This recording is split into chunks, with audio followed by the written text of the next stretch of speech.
Assalamualaikum warahmatullahi wabarakatuh. Kita berjumpa lagi dalam mata kuliah Manajemen Laboratorium.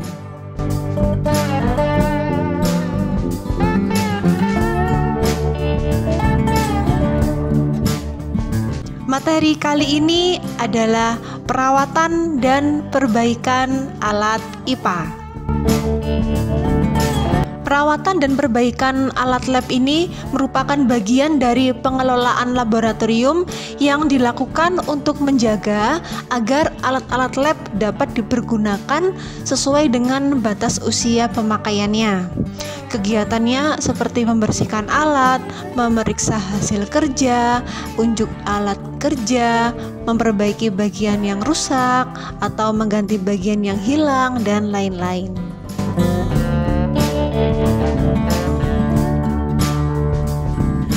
Perawatan dan perbaikan alat lab merupakan kegiatan yang dilakukan untuk mempertahankan, meningkatkan, dan mengembalikan peralatan dalam kondisi yang baik agar siap digunakan.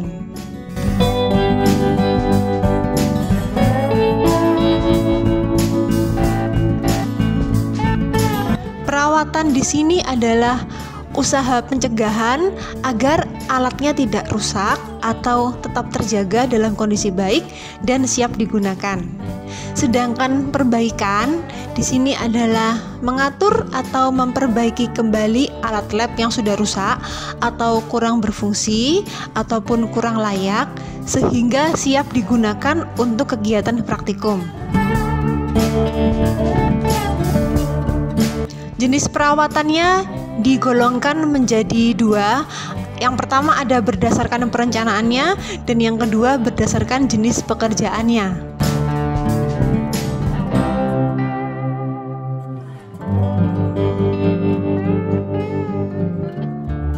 Berdasarkan perencanaannya, perawatan alat lab dibagi jadi dua, perawatan terencana dan perawatan tidak terencana. Perawatan yang terencana adalah perawatan yang terprogram, terorganisir, terjadwal, ada anggarannya, dilaksanakan sesuai rencana, dan ada MONEF, yaitu monitoring dan evaluasi. Sedangkan perawatan tidak terencana adalah perawatan yang bersifat perbaikan terhadap kerusakan yang tidak diperkirakan sebelumnya.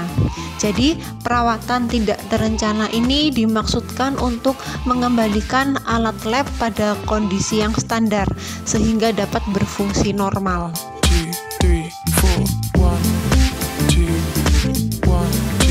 Berdasarkan jenis pekerjaannya, yang pertama ada perawatan yang sesuai dengan bahan dasar pembuatan alat.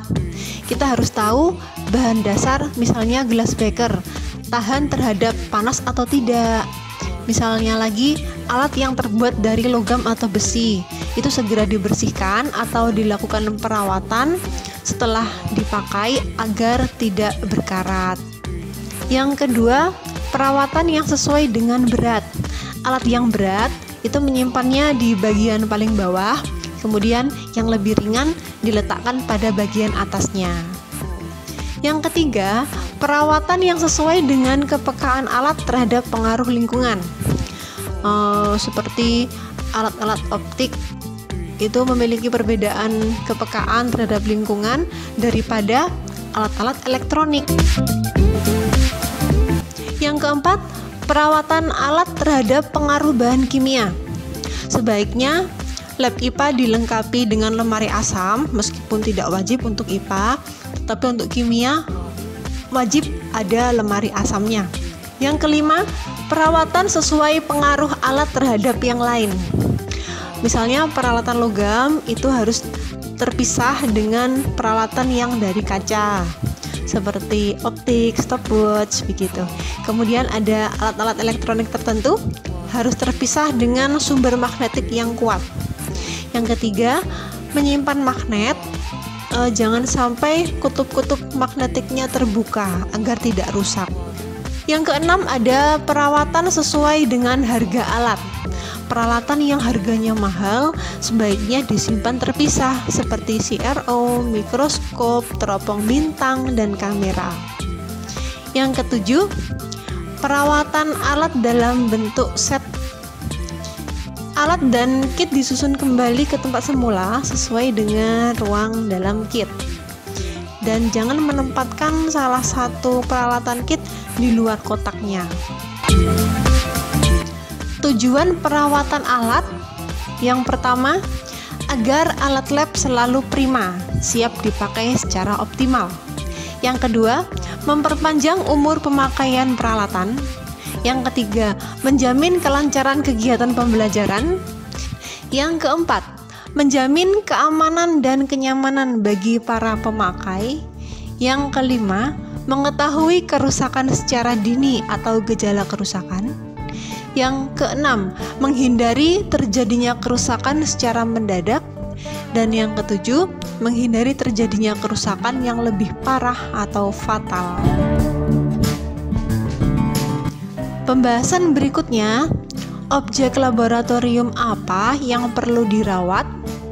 Yang pertama, ada ruang laboratorium. Ini termasuk kebersihan lantai, kelembapan, ventilasi, dan penerangan. Yang kedua, perabot seperti lemari, meja percobaan, meja kerja, rak, dan kursi. Yang ketiga, perlengkapan administrasi dan dokumentasi laboratorium. Yang keempat, sumber jaringan listrik, stop kontak, sekring, dan lampu. Yang kelima, peralatan dan mesin-mesin pelatihan. Yang keenam, aparatus dan perlengkapan percobaan. Yang ketujuh, instrumen dan alat-alat ukur. Dan yang kedelapan, spesimen dan bahan-bahan untuk praktikum.